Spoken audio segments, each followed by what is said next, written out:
Hello everyone, welcome back to another read aloud video with Miss LaChance. Today we will be diving into chapters 26 through 30 of our read aloud book for the summer, The Wild Robot Escapes by Peter Brown. Now in the last few chapters that we read, we definitely encountered a bit of action and adventure with Roz dealing with this wolf pack that was coming to the farm and attempting to harm or prey on some of the farm animals, specifically the cows on the farm. And in chapter 24, the chapter title was called The Bluff. And I challenged you guys to try and come up with a definition for this word in the comment section below in the last video. And if you guessed that a bluff was trying to get somebody to believe something that you'll do even though you won't do it, you guessed the right definition. So Roz was bluffing in this chapter when she told the wolves that she would pull the trigger if she had to if they came back, right? Roz was bluffing. She definitely does not have a violent nature, so this is not something that she would do. But she was using this bluff as a strategy to attempt to warn the wolves to stay out of this farm territory, okay? All right, so today we are going to be diving into chapters 26 through 30. As I previously stated, chapter 26 is called The Tornado. So it looks like there is a storm on the horizon, but we all know that Roz is more than equipped to deal with these types of situations. So let's go ahead and see what happens. The weather forecasts warned of possible tornadoes that day, but despite their scientific equipment, experts still couldn't predict exactly when or where a tornado would strike. So most farmers carried on with their usual tasks while keeping a watchful eye on the skies. Roz was out in the fields loading hay bales onto the flatbed truck as towering, puffy clouds rose up from the south. Raindrops lightly tapped against her body, and she thought nothing of it. The wind began to blow, and still the robot continued with her work. It wasn't until the first flash of lightning that Roz finally called it quits. She climbed onto the back of the truck, and it automatically rolled across the hayfield toward the driveway. The storm developed quickly. Dark clouds started swirling and bulging downward, lower and lower, like a giant twisting finger pointing at the countryside. I love this example of figurative language where it's comparing the tornado to a finger. And as we can see here, it kind of does look like a finger pointing down to the countryside. When the truck reached the driveway, Roz hollered, "Drive faster!" The engine revved, the tires kicked up gravel, and the robot held on tight. The funnel cloud continued stretching downward. It brushed the tree line. The leaves exploded into the air. Dust whirled around and around, rising higher and higher with each spin. When the tornado touched the ground, a siren sounded in the distance. But the tornado was growing noisier and angrier as it blew from the fields, and the siren was quickly lost to the howling winds. The truck charged up the driveway and into the cluster of farm buildings.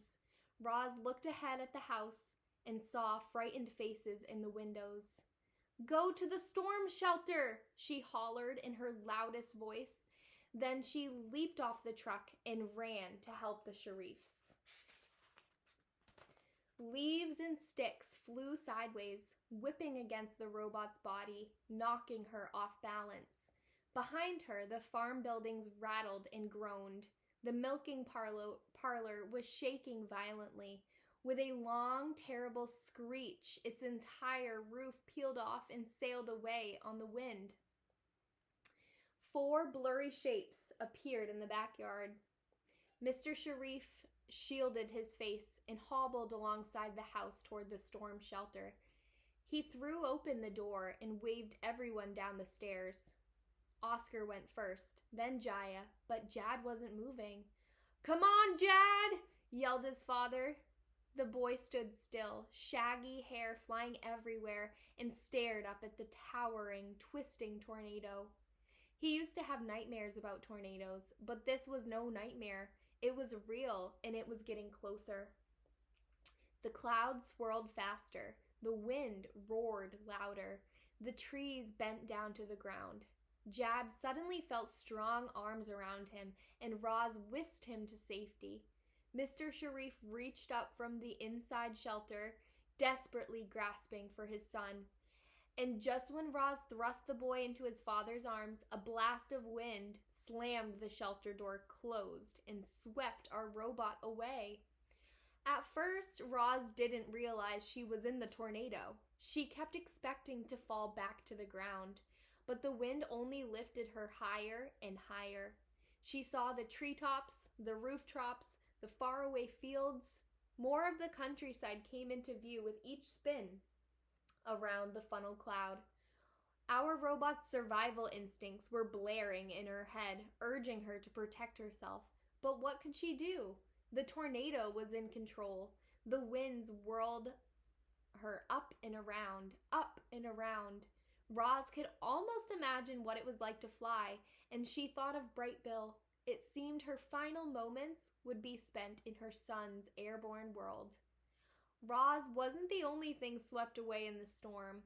Dust, gravel, leaves, branches, fence posts, and farm equipment were all swirling around her. The robot was pelted by flying objects big and small. She never even saw the shovel coming. The heavy tool wheeled around the tornado and clang! It hit the back of her head. Everything suddenly went dark, while Roz was still up in the sky.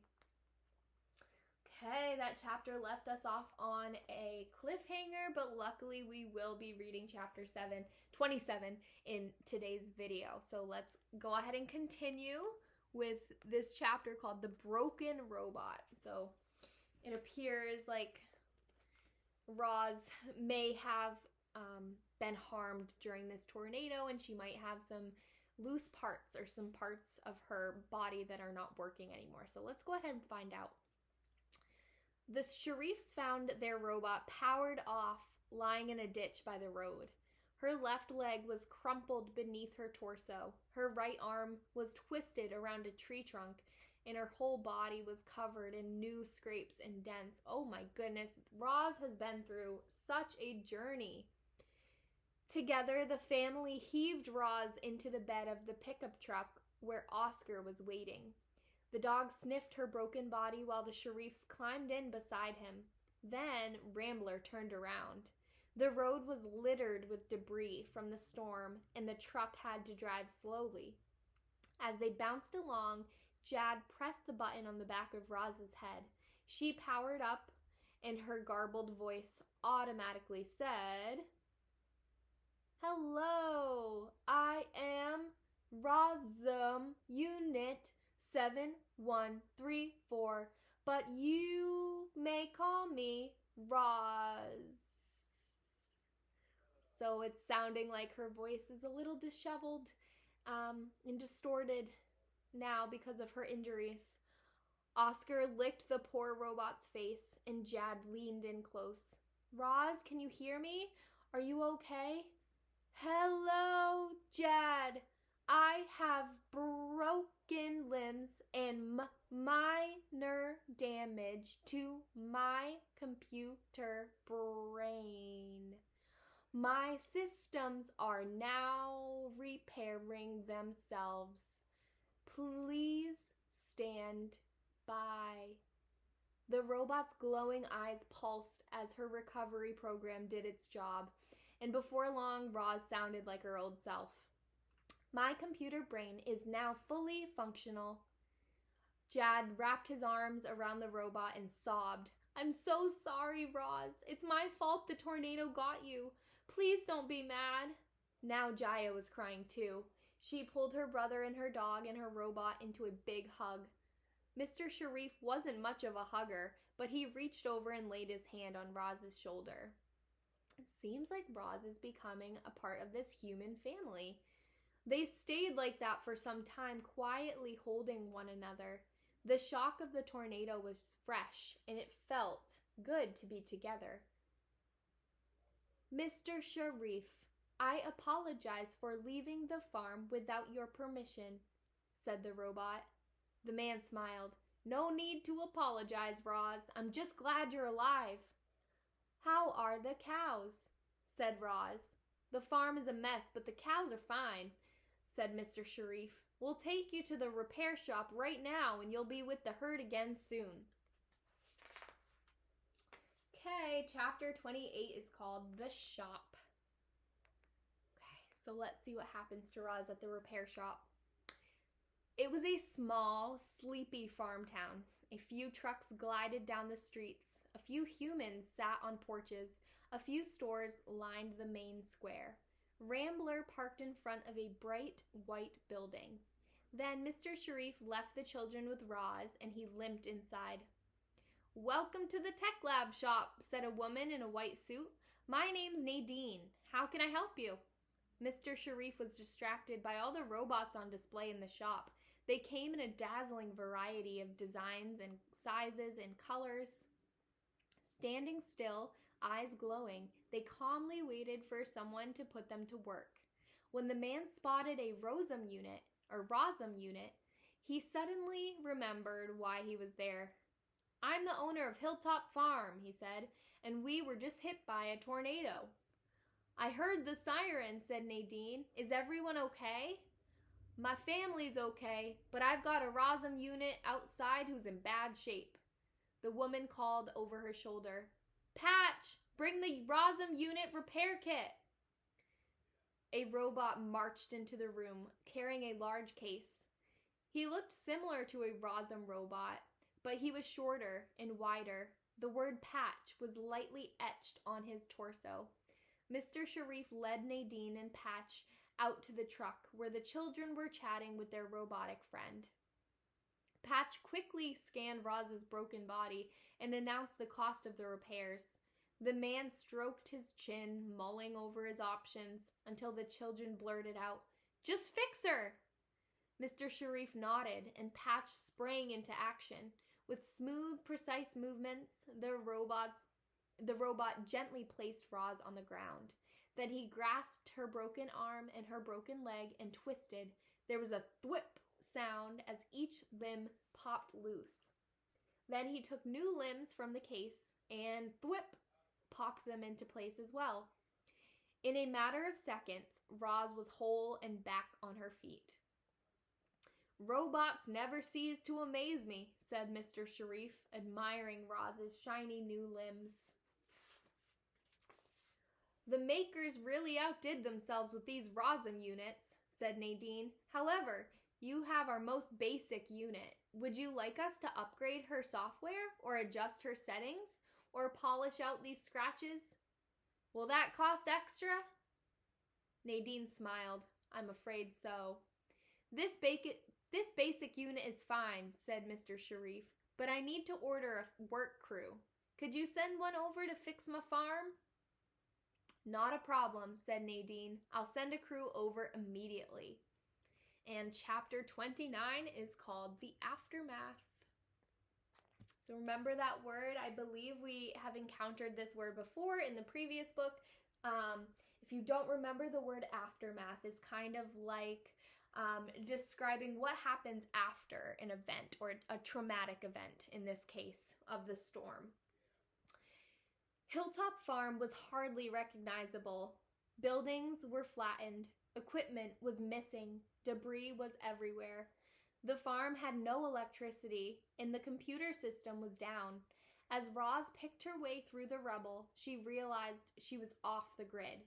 It would be hours before Mr. Sharif could track her electronic signal again. Was this the moment for her escape? No. Roz couldn't leave the Sharifs, not like this. Instead, she did what she could do to help. The tornado had left behind a winding trail of destruction. Thankfully, it hadn't destroyed everything. The barn was leaning to one side, but it was still standing. Roz forced open the door and found the cows nervously bunched together in a corner. "You are all safe now," said Roz in her calmest voice. "How is everyone feeling?" The robot was answered by a chorus of moos. "How do you think we feel? I'm a nervous wreck. My whole life flashed before my eyes." The robot raised her hands to quiet the crowd. "I am afraid the tornado destroyed much of the farm, including the milking parlor." The cows gasped. "But my udders are about to burst!" cried Tess. "Would you like me to milk you the old-fashioned way?" said Roz. One look at the robot's clampy mechanical hands and Tess shook her head. "No thanks," she said. "I can wait." "An emergency crew is on its way," Roz explained, "but we cannot be in here while they work. Please follow me." Roz carefully led the herd outside through the wreckage and down to the pasture. Some of the fences were missing and the herding machine was broken, but the cows promised not to wander off, and they began grazing on the wind-blown grass. 3 massive trucks rumbled up the driveway. Doors swung open, and a crew of robot workers climbed out. The lead robot checked in with Roz as the others began unloading supplies from the trucks. Then the crew got down to business. Here is a picture of the crew. Power tools buzzed, debris was cleared, fences were mended, holes were dug, machines were repaired or replaced, beams and walls and roofs went up, equipment and pipes and wires were installed. Clearly, these robots were designed to work as a team. So this has me thinking, what would life be like in the future if there weren't these robots to do all these jobs for the humans that they're designed to? Would this affect humans in any way? Go ahead and comment below if you're interested in interacting with the text. The Sharifs wandered out back and stood with Roz. They watched as their farm was rebuilt before their very eyes. Several crew members marched over to the house, fixed a hole in the roof, and replaced the shattered windows. Finally, rubble and tools were loaded into the trucks and the robots fell in line. "Are you satisfied with our work?" said the crew leader. "I am satisfied," said Roz. At those words, the robots climbed back to their trucks and drove away. Hours after it had been devastated by a tornado, Hilltop Farm was better than ever. So it looks like these robots repaired that farm in a matter of hours, it sounds like. Would humans be able to do that? I'm curious. What do you think? Chapter 30 is called The Gift. This is the last chapter that we'll be reading together on this video. And in the next chapter, I will be diving into chapters 31 through 35. So let's see what this chapter, The Gift, is all about. The children walked into the machine shed, past rows of parked farm machines, and found Roz tuning up the milk truck. "We got you a gift," said Jad, smiling. The robot felt something like a surprise when the boy handed her a box wrapped in silver paper with a big red bow on top. "Can you guess what it is?" said Jaya.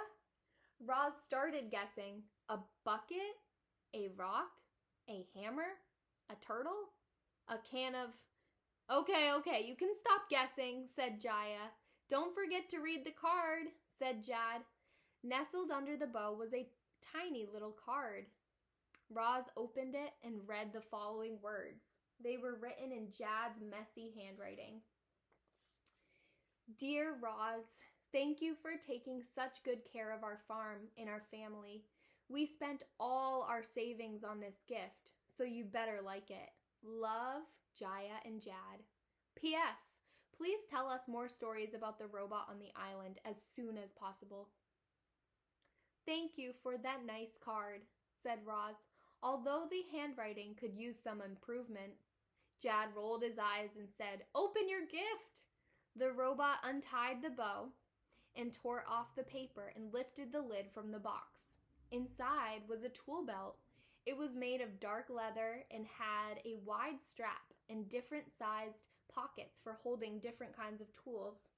"We thought this might make your work a little easier," said Jaya. "It's designed specifically for Rosm robots," said Jad, "so it should fit perfectly."